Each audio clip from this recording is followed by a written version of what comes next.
The Very Serious Crafts podcast is on Patreon. Visit patreon.com/seriouscrafts to support our podcast. Find out about our Patreon half-stitched episodes and more. Hello, and welcome to Season 4, Episode 14 of the Very Serious Crafts podcast. I'm Molly from Wild Olive. And I'm Haley from Red Handled Scissors and the Bones and Bobbins podcast. Today, we'll be talking about creative flair from the past. Yes. It's true. I like it. Yeah, but before we jump into that, per usual, we would like to give a shout out to our Very Serious Crafts podcast friends who are supporting us on Patreon. You guys are the best. Obviously. And also, if you happen to be listening to this episode and you don't know, there is an entire back catalog, many seasons of half-stitched bonus episode recordings waiting for you if you join us on Patreon. And they are they're a little quirky, They can be and quirky. a lot of fun. And by quirky, I mean, if you like us, you'll really like them. If you don't, I mean, well, that's fine. Yeah. But anyway, you should join us because there's so much additional fun content, and we go down rabbit holes with unabashed glee. Yes. Yes, we do. Always. Always and then some, I think. Oh, yeah. But yeah, so today, though, on this particular regular episode, Rabbit Hole, Yes. we're here to discuss some historical crafts that inspire us. And I don't know, maybe I want to make sure that I understand this clearly, like, because I would say that a lot of crafts that we have now are historical, and maybe that could like play into what you appreciate about them, but like maybe more specific things that really impress or inspire us. Is that accurate? Is that where we're going with this? So Yeah. Okay. I'm thinking about the projects of old. So generally speaking, antique or historic projects that I look at when I want to have my creativity feel refreshed, when I want to remember the things that made me want to do this to begin with. And just the things that I think are neat, because a lot of times what we think of as modern takes on like embroidery, cross stitch, whatever, Yeah. are actually very, very old takes on it that have just, they just look fresh again because design aesthetics have changed. And I think a really good example of that is probably my favorite thing. And I've definitely talked about this on a previous podcast episode, but I love Quaker samplers. Yeah.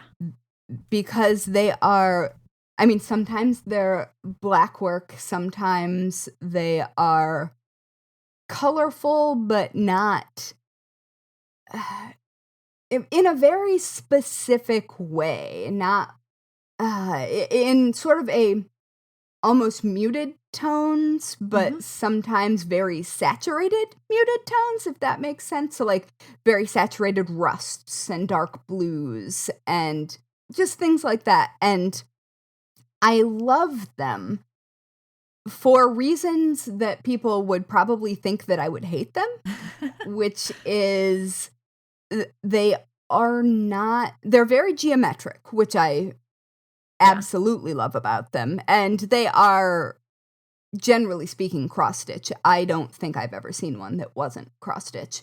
Right. And they often include the normal things that samplers do. So, like either a small Bible verse or an alphabet. If there's Yeah, an alphabet, numbers. If they're student done, they will almost always have that plus the name and the year. Sometimes they'll have family information, but they also have these geometric, almost snowflake-looking motifs that are either around it or in borders, and they are not necessarily centered. They're not all symmetrical. Occasionally you see one that is.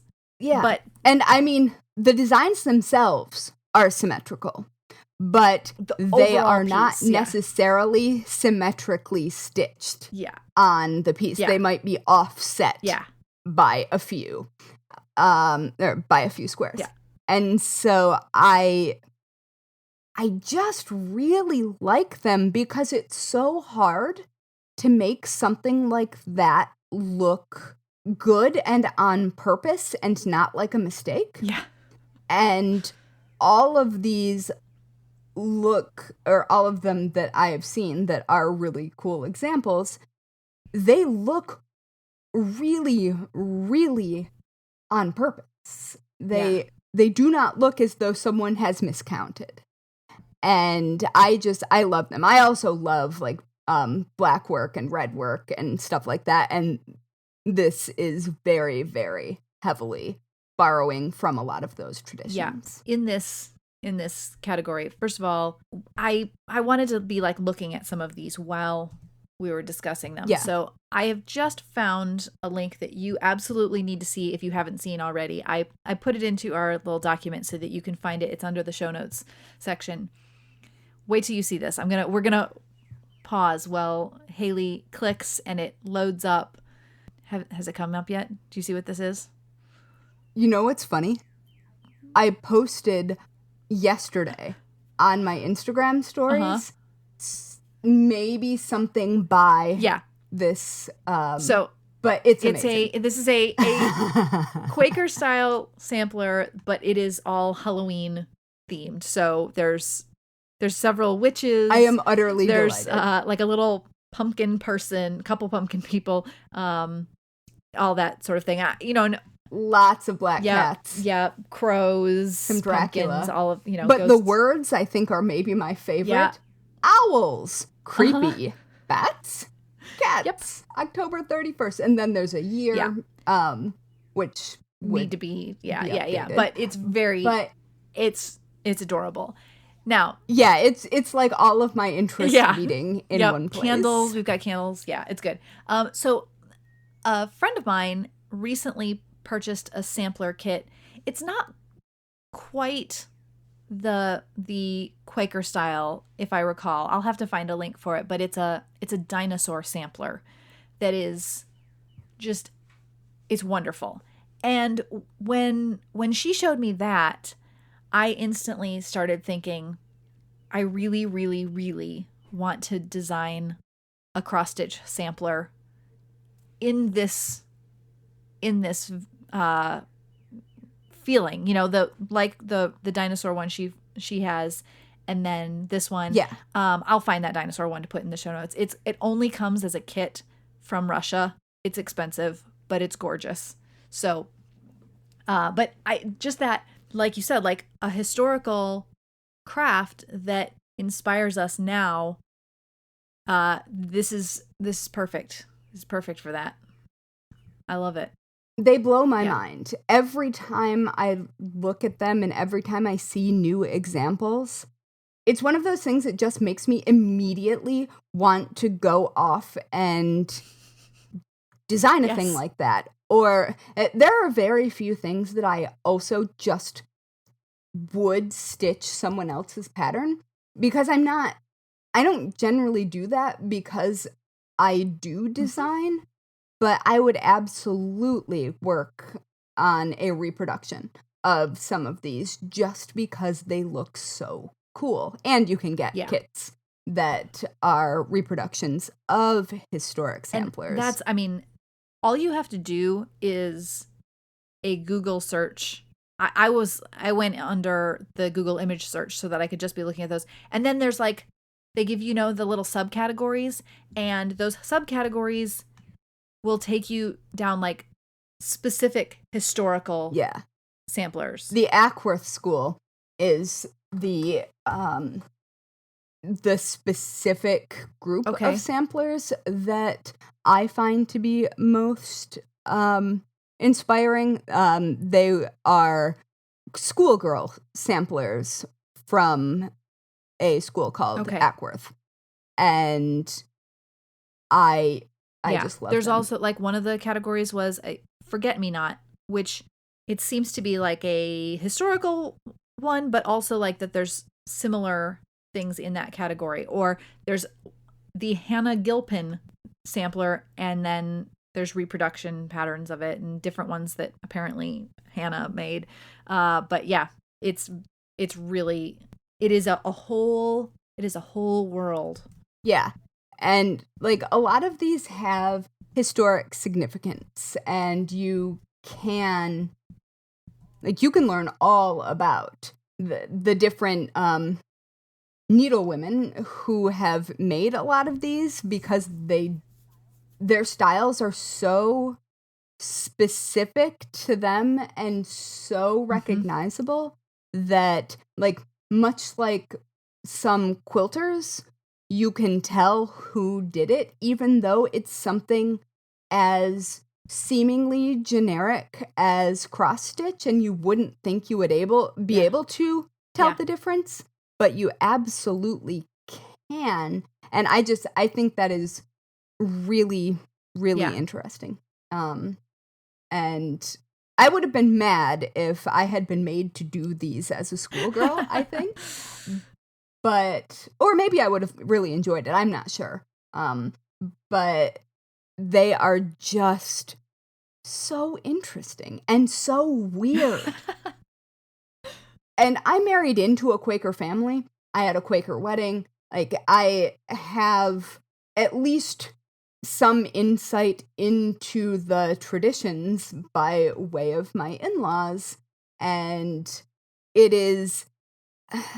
There are some things that are very simple and straightforward about the culture, and then there are unexpected bursts of beauty and creativity. And I think that's true in the religion also, because it's sort of like when you are inspired to act, you are encouraged to do so. And these kind of feel like the embodiment of that. Yeah, I like that. That's And I didn't mean to just talk about Quaker samplers, but I guess I'm gonna. Hey, that's fine. One of the things that I had thought about, and it's kind of goes along with this, is needlepoint. And again, needlepoint, it has existed and been, people have been doing needlepoint consistently since it began. Like, it's not like, oh, well, this only happened a long time ago, in the same way that people have been cross-stitching samplers for forever. But Maria Antoinette even did her own needlepoint that's on display. So you have these like very historic pieces. Bargello embroidery is kind of one of those things too. It's it's like a form of needlepoint, just in a different way. Yeah, it looks very modern. Yeah, but actually, it's a very historic piece of a type of embroidery or needlepoint. And it obviously it has made a big comeback, but it's very when you look at going back a long while and see where it came from, it's really cool. And the Victoria and Albert Museum has, well, first of all, they actually have a tutorial on their maker section of their website. They have a Bargello embroidery I am also looking at the Victoria and Albert Museum that's right. website. And so I love, they have it's called Embroidery Styles, an Illustrated Guide, and one of the things that they have there are a pair of shoes from somewhere between 1730 to 1740 using Bargello embroidery. And it's really cool. And then there's another piece that they have. It's a chair seat made sometime between Yeah. 1700 and 1750. And that's really where then we get to what I was thinking about with needlepoint is, like, my family is fortunate enough to have several pieces of, like, furniture. In fact, we had duplicates of things. So we have passed them on to others. But, like, that's wonderful. Yeah, I mean, it's cool to be able to have these things, but needlepoint it can be tedious. I will say, like, a lot of these pieces they had a large section that was stitched like in a solid color. It would have like a rose motif in the middle and then a solid color all around it. But whether it's very detailed or just a solid color, it is a lot of effort that was put in, many, many hours over, like, back in December, I stitched a very small needlepoint pillow for a project, and it was fun to work on, but it was a lot of hours, right? Like, at some point I timed things out based on the number of stitches, and yeah, I've purposely forgotten how many hours I put into it because that would make me cry. But these were literally things that they made so that then they could sit on them. Yes. Or put their feet on them. Or not. Or just have as a status symbol. That also. But, like, let's see. My cousin's wife she showed me a photo of a needlepoint piece that she has that her grandmother made. Mm-hmm. And it was initially made to be a piano bench cushion or cover. So a piano bench is not small. No. Oh, wow. And the whole thing was needle pointed. It is now framed. She did not have, I can't remember why that didn't stay as that. But, like, we looked at it. Folded areas were stressed. I mean, she told me at some point, but she showed me, and we looked at the thing. She measured it. We're taking, like, photos and stuff. And That's this was so cool. 10 count, based on what we could measure from it being framed. Yeah. I apparently did not do the math at that point, but I just pulled this up. If it had been 8 count canvas, it would have been over 60,000 stitches. Ow. I'll see if I can get the photo of this to share with folks. But it was like, the fact that this amazing detailed needlework was done and then you sat on it is just, that blows my mind.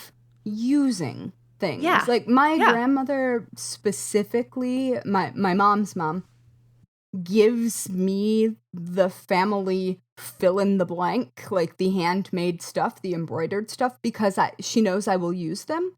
She knows I know how to take care of them, but she knows that I won't just let them sit in a drawer. And I mean, there are some things, obviously, that are museum quality that should not be used. But when we're talking about everyday family items, unless you're going to frame them, I feel like there's great honor given to your ancestors if you use them.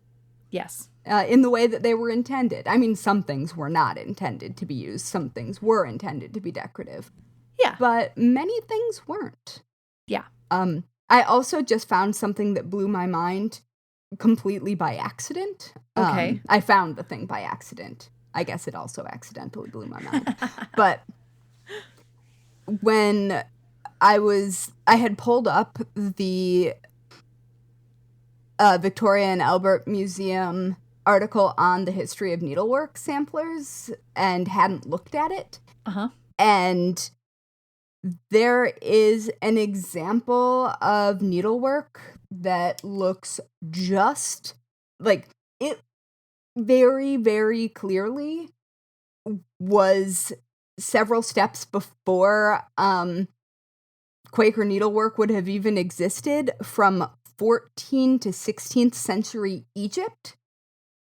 That looks love this Yes, like it's a geometric, Mm-hmm. even weave fabric embroidery, but there are a bunch of them. Like, I did not realize how far back some of these motifs went, and like I understand that these motifs, they like, you can tell who's traveled where Yeah. by what motifs pop up, Mm-hmm. and when they do.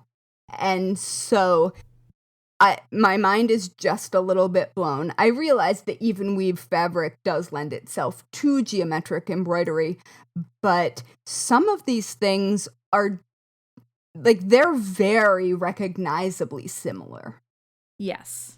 to what would eventually be Quaker samplers. Well, and okay. First of all, I love that they refer to these as exemplars. That's a way better Oh, word. But the style that is in that Egyptian piece yeah. is very, very similar, and it makes sense that it would be to Kasuti embroidery, which is an Indian embroidery style. But, Mm, again, think about how, where these methods originate and then how they would travel. And that makes sense because it's a method where you stitch with running stitch and then you work backwards over those stitches in yeah. the same way that the embroidery, like Holbein stitch, does a similar thing. But this, like, the patterns have to like meet up, and then it becomes the same on the front and the back of the piece. Oh, I see. I'm now looking at that, and that's cool. But like I've only ever seen uh like more traditional Indian examples of it. This particular one from Egypt, like, there's a cat in it. It's so cool. I mean, it's Egypt. It's Egypt, exactly. But also, you have like the star shapes that very traditional in Kasuti, also in, quilting and all of those things.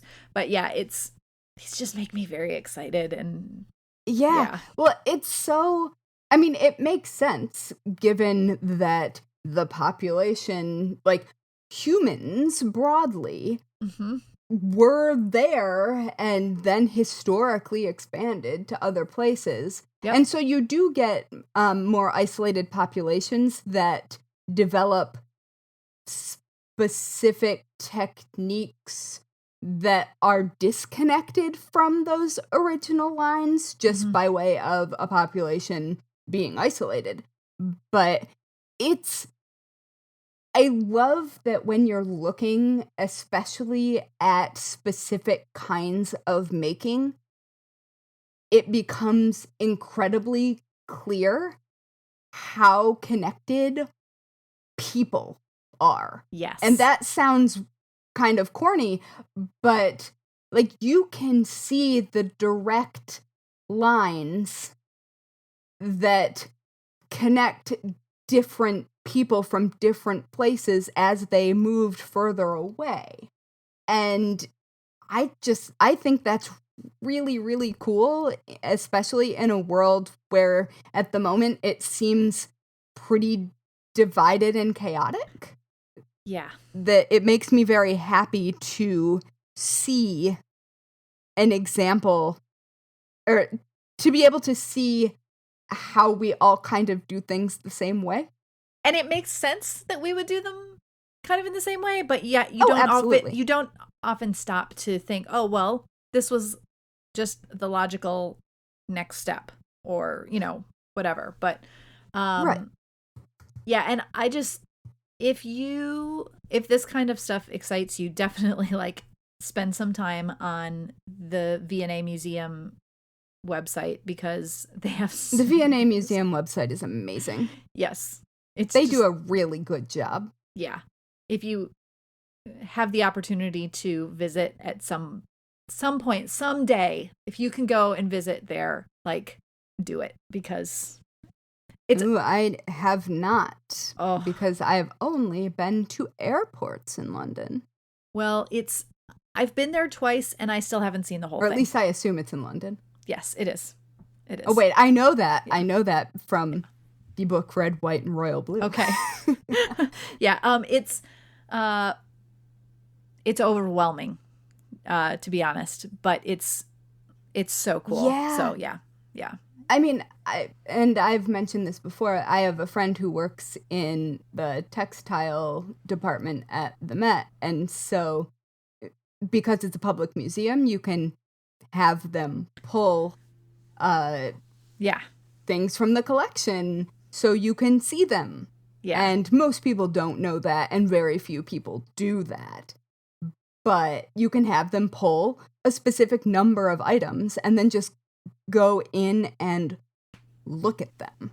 And that just, it blows my mind in a slightly less overwhelming way, because I am, well, I imagine going back into the storage areas where all of these are kept would probably break my brain. Yeah. But that would be amazing, though. Okay. I mean, can you imagine? I mean, I can maybe more than imagine. Well, sure.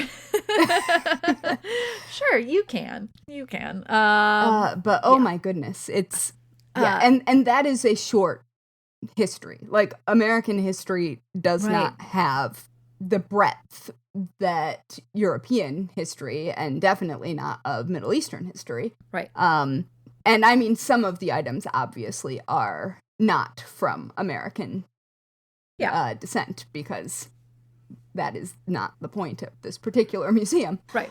But yeah, I think I would just have full sensory overload. Like, my autistic me would just freeze with eyes wide and take it all in, and I would still be standing in the same position 12 hours later as the lights turned off. And then they just... And not even in a bad way, just... Then they just, like, crate you, and you become part of the collection. That's fine. I'd have plenty of time to get used to it. There you go. There you go. I could be Mothwatch. Perfect. They would have the right person for that. Yeah, okay. I guess I saw this possibly going other directions, but while we're here, can we just talk about embroidered pockets? There's an entire book devoted to the history of them. No, really? Oh my goodness. Yes. Oh boy. I don't remember what it's called. I will find it. Okay. Yeah, we're gonna need that. Because it's, I mean, again. It's called The Pocket. The Pocket, A hidden history of women's lives. I love it. Yeah, I'll drop it in, or I'll drop the Goodreads link in. Okay, thank you. I don't own it, but it's been on my list forever, and it also has the very embroidery that you're thinking of, or that we've been discussing. Yes. You know, first of all, the idea of tying on your own pockets for garments that don't have pockets, like, you'd look ridiculous now, but because you obviously don't. It's making a comeback. I believe it. I mean, if you think about it. I've been watching it all over. It's been making a really interesting comeback. Even like things like hip pouches, or all of those. Women are over not having pockets on everything, and when they don't exist, more often now they are just being like, no, I'm not actually busying my hands with other things. I'm just going to wear this hip pouch, this. The kind of thing that you could add to a belt would be, it's perfect, right? Because that's it. You're not like tying it on. Obviously, so many of these historic pockets were worn under clothing, and yet they were still beautiful. Well, under clothing that had slits in it. Yeah. Like, you could, in fact, get to the pockets. Exactly. Yes. You just needed to know the inner workings of your garment. Like, we don't have garments that would even accommodate that if you were to put the slits in place. That's just not, when we're talking about like a pair of jeans with pockets that are postage stamp size, or sewn shut, because you're not actually supposed to put anything in them. Right? I get my seam ripper out immediately. If anything arrives with the pocket sewn shut, I'm using it. And I don't care what you think. But like, once again, these pockets, which could not be seen from the outside are incredibly adorned. Yeah. Well, so were many, like, when you're thinking back to, I guess, even 18th century, like or Victorian. Yeah. The significant layers, especially in women's dress, really particularly in women's dress, there are so many fine details on so many layers of things that literally only the woman and her lady's maid would ever see. Like, not even spouses would see most of these things. And I will say that this is specifically pertaining to upper class society women. I imagine that the layers were a bit more utilitarian. Or inherited from, like, if you happen to be household staff, you might inherit for Boxing Day.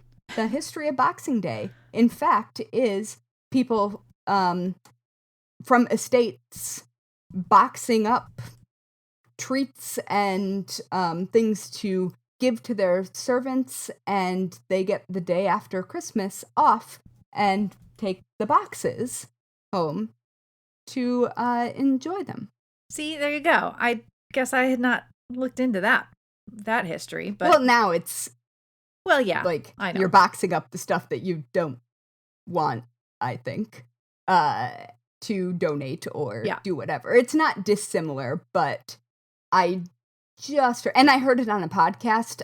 I'm going to say that I do not remember what podcast it was. But it was a British one. Okay. So I feel fairly confident that they did their research. Okay. But anyway. And so I also, this goes back maybe a couple years now when we talked about the Kirsten Project with Jessica Quirk. And so she made so this is like the American Girl doll Kirsten, and she has made life-size costumes for herself based on the doll's outfits. And one of those accessories that Kirsten had was a little pocket, a waist pocket, I think is what is officially referred to in this particular case. And it is designed. Hers is really, really pretty. Yeah, it's designed to be worn on the outside. And I remember a post that she had showing, she calls it a loose pocket, or there's a Swedish word for it, kjolsak. I might have that wrong, because even though my family is Swedish, I don't speak Swedish. But that sounds about right. Yeah. But so that's like a whole other category. What is that, extra pocket? She's translating it as loose pocket or extra bag. Okay. But I'm just going with what I know from it being close enough to German for me to. Okay. Yeah. But so guess. That's like, they have their own, like in Scandinavian tradition, you see their own version of these kinds of pockets. And they're so cool. And they are really cool. And it does make me want to create a modern version for myself or to share, because it's exactly the kind of thing that people still are seeking. It is. And I've actually weirdly been all week trying to find a hip pouch with basically it's a hip holster, but with a thigh strap. Okay. Because that would be very helpful navigating the subway and not like bonking people. Oh yeah. With holding things. Not that I am taking the train these days.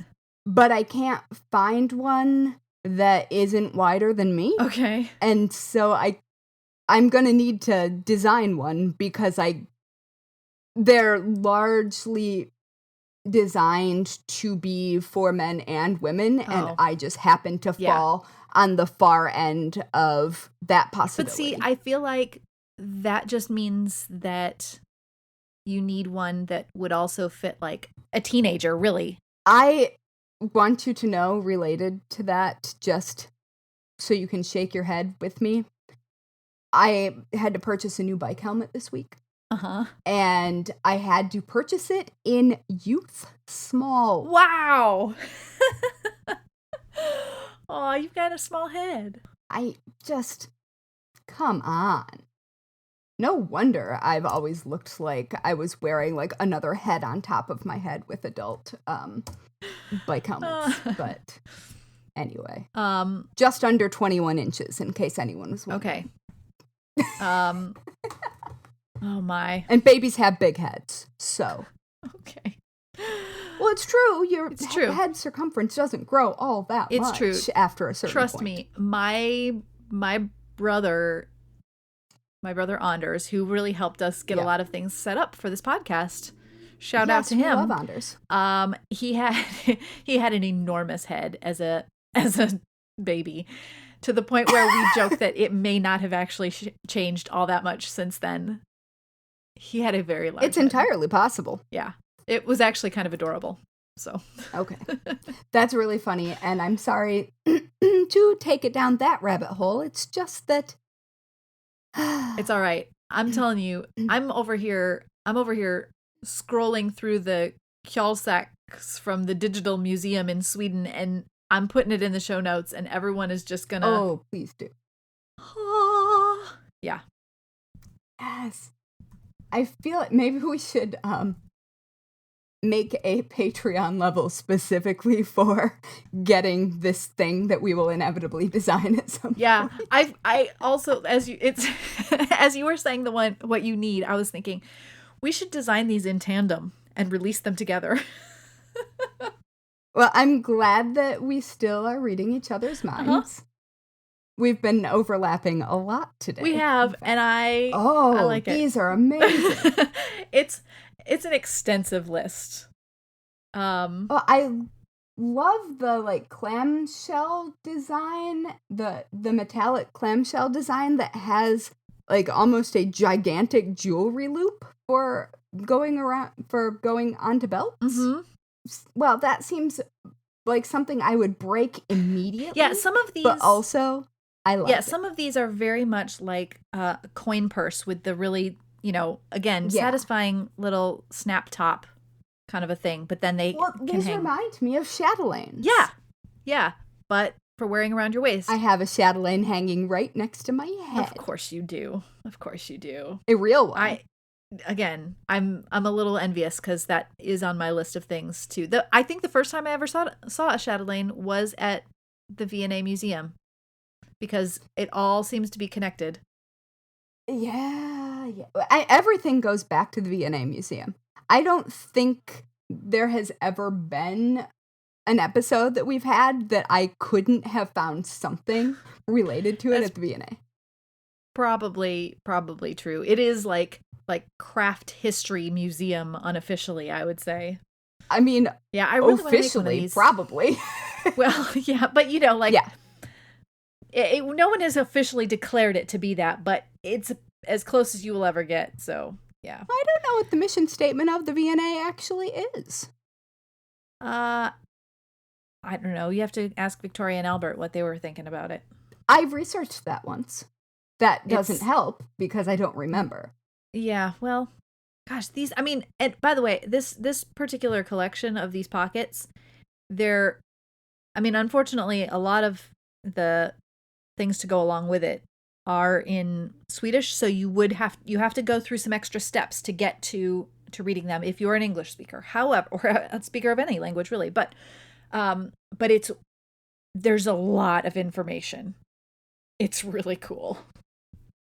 All right. I haven't even... So the Victorian Albert is, according to itself, the world's leading museum of art and design, housing a permanent collection of over 2.3 million objects that spanned over 5,000 years of human creativity. All right. Yep. The museum holds many of the UK's national collection and houses some of the greatest resources for the study of architecture, furniture, fashion, textiles, photography, sculpture, painting, jewelry, glass, ceramics, book arts, Asian art and design, theater and performance. I didn't expect that to keep going. Anyway, so that's official enough. I'm just going to put this out here that this digital museum that it'll be in the show notes with the pockets, but it's really cool. They have also a whole lot of other stuff to explore, including like some tapestries that are wow. You know, we could discuss tapestries at length. I guess in needlepoint we're kind of getting into that, but yeah. We should go see the unicorn tapestry next time you're here. Yeah. Because I haven't been up to the cloisters. Okay. All right. It's a plan. Someday it will happen. You know, at some point. At some point. But anyway, this was like, honestly, I wasn't sure how this episode would go, but I thought we would, I didn't expect to end up so like deep into these exciting, beautiful things. And yet I'm so thankful that we did. Yeah. A little all over the place, but you know, less all over the place than we had planned to be. True. We ended up focusing more. We do that. But well, if you, for those of you listening, I hope that you explore some of these things on your own as well. Like, we'll try and get some good show note links here for you. But yeah, this is how ideas are born. Yep. And I mean, also how crafters are made. Yeah. Because there are reasons that people have been picking up needles and colored threads for as long as humans have had the option for either of those things. Yes. And no, I was going to go down the prehistoric path of that, and I'm just going to leave that alone. Yep. We've already gone down enough paths of glorious things, but yeah. Shall I wrap us up then? Yes, let's do that. All right. And on that very, very exciting note, thanks for listening to the Very Serious Crafts podcast. You can follow us on Instagram and Twitter at Serious Crafts and on Facebook at Very Serious Crafts. You can also find show notes and all things Very Serious Crafts at veryseriouscrafts.com. And finally, if you are a fan of the Very Serious Crafts podcast, please leave us a 5-star review on whichever platform you use to listen to podcasts. Because, as every other podcast in the world has already told you, good ratings help us show up in recommendations, which really does help more people who love crafting find us. And now we just have to go and try not to start making pockets. We're gonna make pockets. Spoiler. It's gonna happen. I know it's gonna happen. I know. I don't think it's going to happen in the immediate future because we're both busy. Exactly. But that has never stopped us before. I don't know what I'm even saying. Yeah, it's kind of like me deciding to, just on the spur of the moment, try to put together a puzzle when I really should not be putting together a puzzle. It's a pretty puzzle. It is a pretty puzzle. I've been sucked into the jigsaw puzzle. Yeah, I might actually have to get that puzzle too. Jeremy and I like to put puzzles together. Okay. All right. Oh, good. Well, then puzzles will have to just be another topic of conversation at some point. So I'm sure there's a good craft connection for us. Although we are now going to transition into things we should not start. So if you aren't already a member of our Patreon, go do that, and we'll follow down some more great idea rabbit holes. All right. Bye for now. Bye.